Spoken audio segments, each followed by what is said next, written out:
22 जून को भरतपुर में जाट आरक्षण रैली का आयोजन किया गया।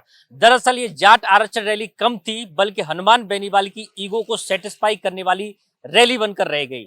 और ये रैली उम्मीद के मुताबिक एक फ्लॉप रैली मानी जा रही है, क्योंकि अक्सर देखा जाता है कि हनुमान बेनीवाल की रैली में हजारों की संख्या में भीड़ उमड़ती है, युवा उनके साथ में आते हैं और हनुमान बेनीवाल की जो भी धरने होते हैं या जो रैली होती हैं उनमें अंत में वो प्रशासन के साथ बातचीत करते हैं और वहीं से वो घोषणा करते हैं कि यह रैली मेरी सफल रही और हमने सरकार और प्रशासन को झुका दिया। लेकिन इस बार जो नजारा देखने को मिला वो बिल्कुल उलट था। नमस्कार, आप देख रहे हैं गोल्डन इंद न्यूज और मैं हूं मंडलेश्वर सिंह। दरअसल इस रैली की जो शुरुआत थी उसका उद्देश्य शुरू से ही संदेशात्मक था, डाउट में था, क्योंकि इस रैली का जो आयोजन था वो बीजेपी के कार्यकर्ता के बयान के बाद में हुआ। दरअसल हनुमान बेनीवाल ने भैराड़ा धाम में राजस्थान के मुख्यमंत्री भजनलाल शर्मा को लेकर एक अमर्यादित और अपमानजनक टिप्पणी की।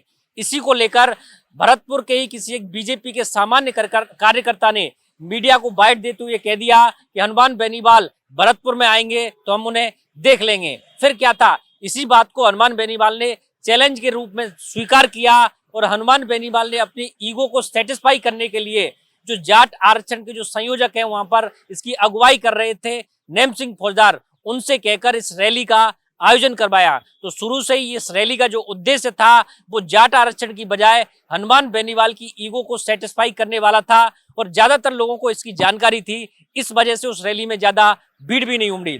भीड़ की हम बात करें तो वहां पर बमुश्किल 3 से 4 हजार लोग थे और जब हनुमान बेनीवाल का भाषण चल रहा था उस दौरान तो लोग काफी संख्या में जाने लगे, क्योंकि बीजेपी के भी कुछ वहां पर विधायक आए थे, एमपी जो संजना जाटव है वो भी आई थी, तो उनके साथ भी जो लोग आए थे, तो कुल मिलाकर के जो भीड़ थी उन सभी की 3-4 हजार की थी। लेकिन जब बीच में मंच छोड़कर गए बीजेपी के विधायक और एमपी संजना जाटव, तो उनके साथ जो समर्थक आए थे वो भी चले गए और हनुमान बेनीवाल का जब भाषण चल रहा था उस समय लगभग 2000 लोग उनके भाषण के दौरान सभा स्थल पर मौजूद थे। अब बात करते हैं कि इस जो रैली के लिए हनुमान बेनीवाल की ईगो को सेटिस्फाई करने के लिए वहां के जो आयोजक थे नेम सिंह फौजदार, उन्होंने वहां के जो लोकल विधायक हैं और जाट समाज से बिलोंग करते हैं उनका भी अपमान किया। इसके साथ ही इस आयोजन के लिए उन्होंने भरतपुर के जो काफी सम्माननीय व्यक्ति हैं, जाट समाज की भी सम्माननीय व्यक्ति हैं, राज परिवार के जो सदस्य हैं विश्वेंद्र सिंह, जिन्हें वहां के लोग प्यार से महाराज साहब आज भी कहते हैं, उनका भी अपमान देखने को मिला। विश्वेंद्र सिंह जाट आरक्षण की काफी लंबे समय से लड़ाई लड़ रहे हैं और उन्होंने इसको दिलाने के लिए काफी अहम भूमिका भी निभाई। नेम सिंह फौजदार ने विश्वेंद्र सिंह को भी इस रैली के लिए निमंत्रण नहीं दिया। जब इस बात का जिक्र विश्वेंद्र सिंह ने अपने सोशल मीडिया पर किया तो नेम सिंह फौजदार ने व्हाट्सएप पर पीले चावल भेज दिए और उसका स्क्रीनशॉट फिर सोशल मीडिया पर शेयर किया गया। तो इस रैली के आयोजन के लिए विश्वेंद्र सिंह का भी खूब अपमान किया गया। इसके साथ ही जब 22 जून को नुमाइश मैदान में रैली हो रही थी तो उसमें डी कुमेर से विधायक शैलेश भी वहां पर पहुंचे थे, साथ ही नदवई विधायक जगत सिंह भी वहां पर पहुंचे थे।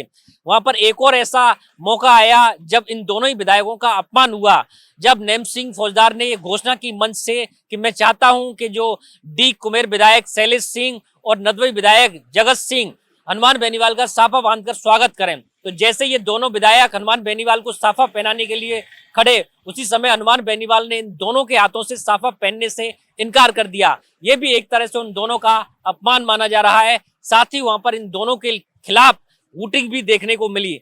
बाद में जैसे ही हनुमान बेनीवाल वहां से सीएम भजनलाल शर्मा के बारे में आलोचना करने लगे और तरह तरह की बुराई करने लगे, तो इन दोनों ही विधायकों ने वहां से मंच छोड़ दिया, इनको मंच छोड़कर जाना पड़ा।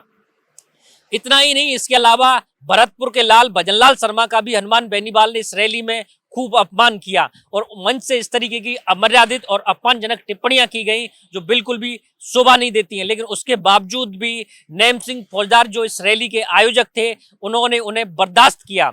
और साथ ही एक और जो महत्वपूर्ण बात है कि यहाँ पर हम देखेंगे कि जब रात में जो रैली का आयोजन हो गया था उसके बाद में रात में मीडिया को संबोधित करते हुए, क्योंकि अक्सर हम ये देखते थे कि हनुमान बेनीवाल की रैली या धरने के बाद में प्रशासन के साथ में एक वार्ता होती थी और हनुमान बेनीवाल फिर वहीं से उसको रैली के या धरना को समाप्त करने की घोषणा करते थे। लेकिन इस बार कोई प्रशासन का प्रतिनिधि उनसे बातचीत करने के लिए पहुंचा ही नहीं। जैसा कि वो उम्मीद कर रहे थे कि कोई आएगा तो उन्हें जो धरना ये जो रैली थी उसको इसी तरीके से समाप्त करना पड़ा और अंत में उन्होंने जो ज्ञापन था वो हनुमान बेनीवाल को दिया।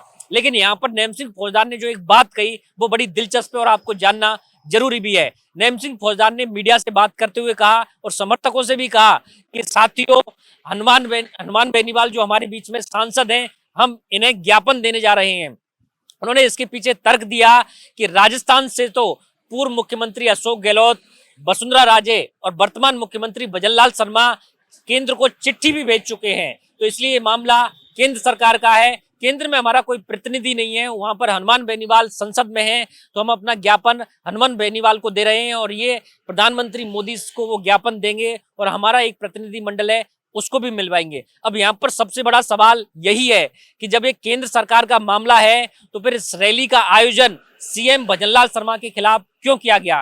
क्योंकि यहाँ पर जब मामला केंद्र सरकार में है तो केंद्र सरकार से मांग क्यों नहीं की गई? पूरी रैली के दौरान टारगेट पर सीएम भजनलाल शर्मा रहे, जो बताता है कि हनुमान बेनीवाल ने अपने ईगो को सेटिस्फाई करने के लिए ये नैम सिंह फौजदार को बोलकर इस रैली का आयोजन करवाया।